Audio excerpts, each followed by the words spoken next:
This channel does not promote any violent, harmful, or illegal activities. All content provided by this channel is meant for an educational purpose only.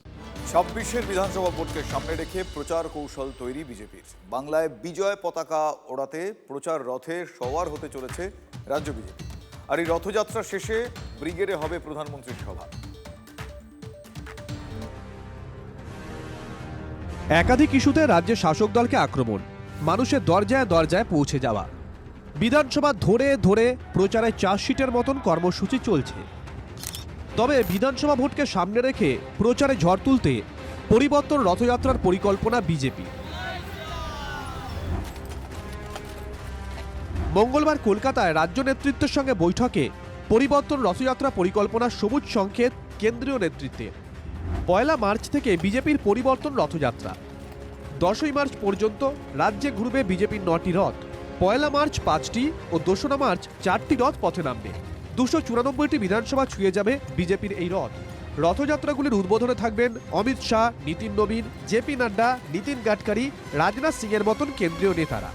Rathyatra শেষে ব্রিগেডে প্রধানমন্ত্রীর সভা। দোলের জন্য ৩রা এবং ৪ঠা March এই দুদিন যাত্রা বন্ধ থাকবে। ৫ তারিখ থেকে ১০ তারিখ পর্যন্ত প্রায় ৫,০০০ কিলোমিটারের বেশি বিভিন্ন পথ দিয়ে আমাদের এই যাত্রা চলবে। প্রত্যেক বিধানসভার উপর দিয়ে যাত্রা নিয়ে যাওয়াটাই আমাদের একমাত্র লক্ষ্য। পরিবর্তন রথযাত্রা কর্মসূচিতে ৬০টি বড় ও ৩০০টি ছোট জনসভা করবে বঙ্গ বিজেপি।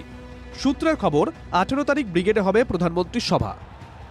সংগঠনহীন বঙ্গ বিরোধী বিজেপি যারা বিএলএ 2 পর্যন্ত দিতে পারে না, তাদের আবার রথযাত্রা, গরুর গাড়ির হেডলাইন। একদিকে দিদির এজেন্ডা চলবে, একদিকে মোদির এজেন্ডা চলবে। ভাগ করে নাও বাংলাকে হিন্দু আর মুসলমানে, এই তো খেলা হবে। ফেব্রুয়ারি মাসের শেষ দিন প্রকাশিত হবে রাজ্যের চূড়ান্ত ভোটার তালিকা। তার পরের দিন থেকেই প্রচারে ঝড় তুলতে বঙ্গের ভোট ময়দানে পরিবর্তন রথযাত্রা নিয়ে নামছে বিজেপি। প্রদীপ্ত কান্তি ঘোষের রিপোর্ট, TV9 বাংলা। বাংলায় বিজেপির সরকার আসছে, আত্মবিশ্বাসের সঙ্গে জনসংযোগ করুন। জেলা বিজেপি নেতাদের নির্দেশ দিলেন সুনীল বনসল, ভূপেন্দ্র যাদব। বিজেপি সরকারে আসছে, এভাবেই প্রচার করতে হবে। জনসভা, পথসভায় মানুষের কাছে এই বার্তা পৌঁছে দেওয়ার নির্দেশ এসেছে তাদের তরফ থেকে। কোনো এলাকায় উন্নয়নমূলক দাবির ক্ষেত্রে নির্দিষ্ট সময়সীমা বেঁধে কাজ করার আশ্বাস দেওয়ার নির্দেশ বিজেপি নেতৃত্বের। যেভাবেই হোক বাংলায় বিজেপির সরকার তৈরি হবেই, বঙ্গ বিজেপির সঙ্গে বৈঠকে বললেন সুনীল বনসল, এমনটা বিজেপি সূত্রে খবর পাওয়া গিয়েছে। সল্টলেকের একটি হোটেলে পরিবর্তন যাত্রার খুঁটিনাটি বিষয় নিয়ে আলোচনা হয় পদ্ম শিবিরের, আর সেখানেই দলীয় নেতাকর্মীদের এই আত্মবিশ্বাসী হয়ে ওঠার বার্তা দিয়েছেন সুনীল বনসল, ভূপেন্দ্র যাদব।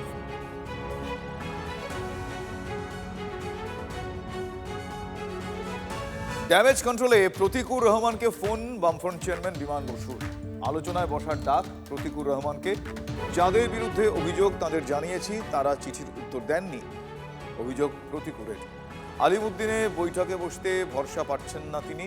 যেভাবে দলকে পাঠানো চিঠি সংবাদ মাধ্যমে ফাঁস হয়ে গিয়েছে তা নিয়ে ক্ষুব্ধ প্রতিকুর। আলিমুদ্দিনে বৈঠকের গোপনীয়তা রক্ষা আদৌ হবে কিনা TV9 বাংলাকে দেওয়া প্রতিক্রিয়ায় তা নিয়েও সন্দেহ প্রকাশ করেছেন প্রতিকুর রহমান। আজ চিঠি প্রকাশ এসে গিয়েছে, কাল প্রার্থী তালিকা ফাঁস হয়ে যাবে, ঠিক এভাবেই সিপিএম যুবনেতা কটাক্ষ করেছেন।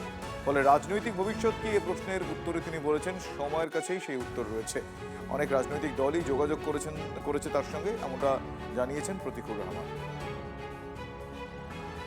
যারা আমার রাজনৈতিক ভবিষ্যৎ নিয়ে চিন্তিত, যারা আমার কাল থেকে আজ থেকে কখনো বিজেপি, কখনো তৃণমূল, কখনো ISF, কখনো হুমায়ুন, সমস্ত অংশের থেকে যোগাযোগ করার চেষ্টা হয়েছে।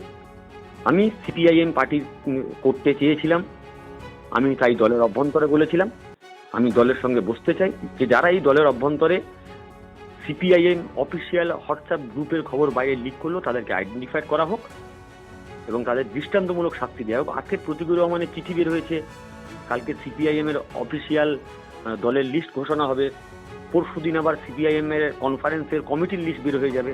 তো ফলে এটা তো আদি অনন্তকাল ধরে চলতে পারে না। এটাই সময়, এই সময় ছাঁকনি দিয়ে ছেঁকে নিন।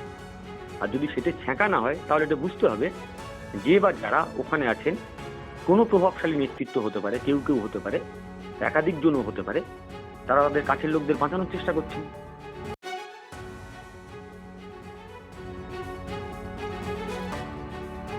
সেলিমের সঙ্গে একবার নয় একাধিকবার বৈঠক করেছেন হুমায়ুন কবির। TV9 বাংলার ম্যানেজিং এডিটর অমৃতাংশু ভট্টাচার্যর প্রশ্ন মানে এই চাঞ্চল্যকর ইঙ্গিত যে ইউপি প্রধানের। শুধু নিউ টাউনের হোটেলে নয়, আরও অন্তত 2টি হোটেলে মোহাম্মদ সেলিমের সঙ্গে বৈঠক করেছেন, এমনটাই ইঙ্গিত দিয়েছেন হুমায়ুন কবির। দলের রাজ্য সম্পাদক মিটিং করছেন আর সিপিআইএম কিছু জানে না, ঠিক এভাবে আবার খোঁচাও দিতে ছাড়েননি যে ইউপি প্রধান হুমায়ুন কবির। মমতা ব্যানার্জির কি মানে ভালো করবেন কি খারাপ করবেন সে তো পরের কথা, আপাতত একজনের তো আপনি সর্বনাশ করে দিয়েছেন, মোহাম্মদ সেলিম। মোহাম্মদ সেলিমকে এবং তার সাথে সিপিএম, মানে ভেতরে তাদের গন্ডগোল লেগে গেছে। আপনার গন্ডগোল লেগেছে, তার জন্য তো আমি দায়ী না। দেখুন, সেলিম সাহেবকে আমি নিজের থেকে ফোন করেছিলাম, এটা আমি অন ক্যামেরায় বলছি। মোহাম্মদ সেলিমের সাথে কবার বসেছিলেন? টোটাল ওনাকে জিজ্ঞেস করবেন কতবার বসেছেন, শুধু একটা ওপেন হয়েছে, তার আগে কবার বসেছেন, কবার ফোনে কথা বলেছেন ওনাকে জিজ্ঞেস করেন। আমি একটু যাই মুখে বলি, আমি একটু কার্সি মেনটেন করে চলি। কোনো ভদ্রলোক যদি আমাকে নিষেধ করেন যে আমার সঙ্গে কি কথা হলো এটা আপনি ওপেন করেন, বলার বাকি কি রাখলেন? মানে তার আগে কতবার বসেছেন? না বলছি তো, মানে অযোগ্য বা আমি একজন আপাতত মস্ত কমিউনিয়াল লোক, তো তার সঙ্গে একটা মার্ক্সবাদী কমিউনিস্ট পার্টির রাজ্য সম্পাদক এতবার বসবে, তিনারা তাহলে কী খোঁজ রাখেন? তার পার্টির সম্পাদক সে, আমি তার কাছে কদিন গিয়েছি না, সে আমার কাছে কদিন হোটেল আইটিসিতে এসছে, কদিন এতে এসছে ওয়েস্টিনে, তারা খোঁজ রাখবে না? তাহলে সেটা আমার ঘাড়ে চাপাবে। হ্যাঁ, তো আমার ঘাড়ে চাপাবে। আপনারা শুনলেন TV9 বাংলার ম্যানেজিং এডিটর অমৃতাংশু ভট্টাচার্যের প্রশ্ন বানে এক এক করে কিন্তু বান ছুড়লেন বলা যায় হুমায়ুন কবির। তার কারণ তিনি তার কথায় ইঙ্গিতে আকারে নয়, শুধু শুধু ভেনিউর নাম বলেও কোন কোন হোটেলে এসেছেন, ফলে যখনই কোন কোন হয়ে যাচ্ছে বিষয়টা আর সিঙ্গুলার থাকছে না, একবার থাকছে না, একাধিকবার যে হয়ে যাচ্ছে, সেই ইঙ্গিতটা তিনি একেবারে স্পষ্ট করে দিলেন যে মোহাম্মদ সেলিমের সঙ্গে তার একবার নয় একাধিকবার বৈঠক হয়েছে বলে তিনি দাবি করছেন, হুমায়ুন কবির দাবি করছেন, যে ইউপি প্রধান হুমায়ুন কবির দাবি করছেন। শুধু তাই না, তিনি এটাও বলছেন যে মোহাম্মদ সেলিম তাকে বারবার ফোনও করেন। TV9 বাংলার ম্যানেজিং এডিটর অমৃতাংশু ভট্টাচার্যের প্রশ্ন মানে এই চাঞ্চল্যকর ইঙ্গিত দিলেন যে ইউপি প্রধান হুমায়ুন কবির।